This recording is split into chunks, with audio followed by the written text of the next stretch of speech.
Welcome back to another technical deep dive here in the debug zone. Today we're tackling a big question and breaking it down with insights from other users. Hopefully this clears up some misconceptions and helps you get the answer you need. So buckle up, stay a little curious, and let's jump right in.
And that's a wrap.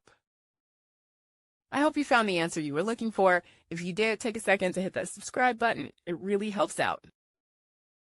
And let me know in the comments which solution worked best for you. See you next time in the debug zone.